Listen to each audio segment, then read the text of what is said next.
I've recently added a new word to my vocabulary. The word is horizontality. Horizontality. It is the state of being horizontal.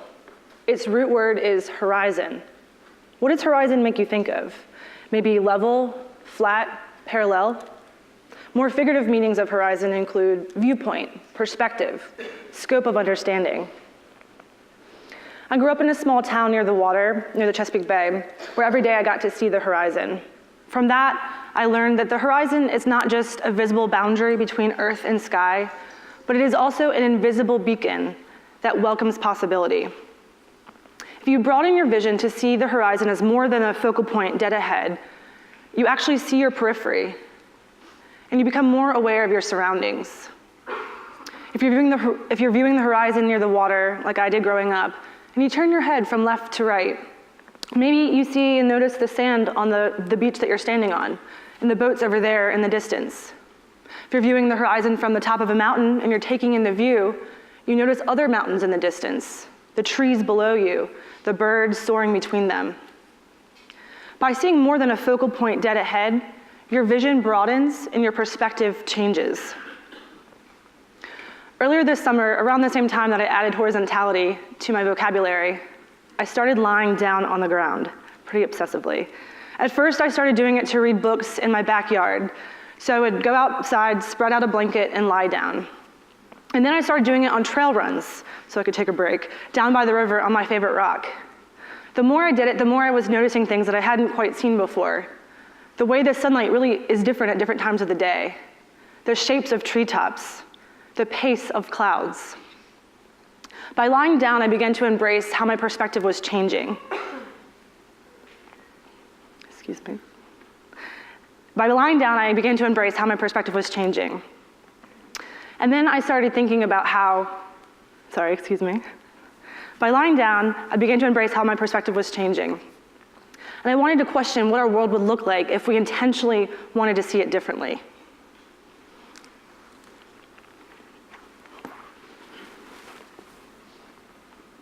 Practicing horizontality brings new possibilities. How might we act with our broader vision?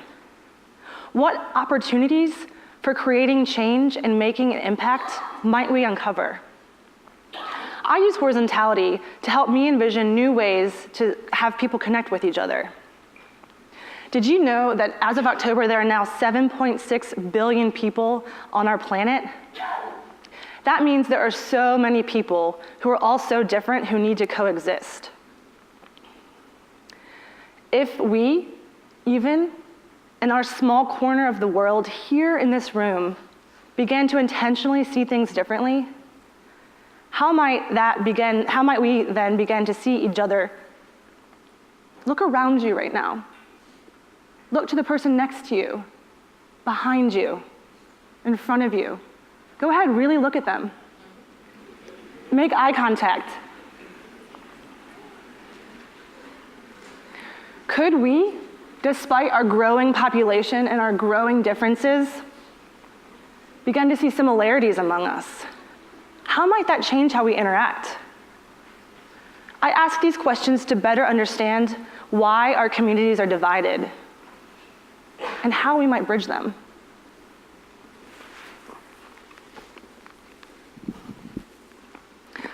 At least 20% of neighborhoods in Richmond have little or no access to healthy food.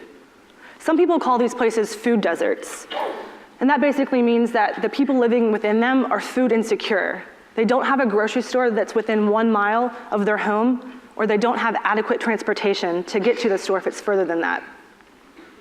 I'm currently working on a project that uses photography as a way to illuminate ways in which having access or not having access to healthy food both divides and unites our city.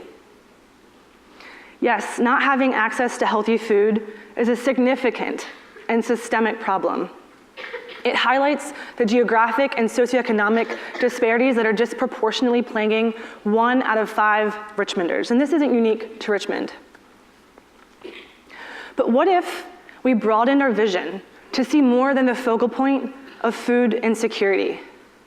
If we did, we would see community gardens and backyard garden beds and containers full of produce being grown by neighbors.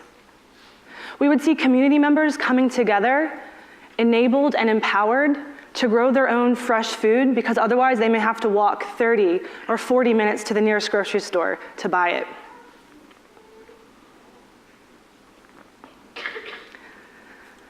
I'm taking these pictures, along with the help of some community members, to document the greens and tomatoes and the squash, but that's not all. More importantly, the photographs offer a vision of what our world would look like if more people came together to nurture their land, themselves, and each other. But I'm alone not gonna solve food insecurity. However, I'm an example of how horizontality might help. I'm one of 8 artists to receive grants from the Richmond Memorial Health Foundation to work on art projects that communicates ideas about health and equity across the Richmond region.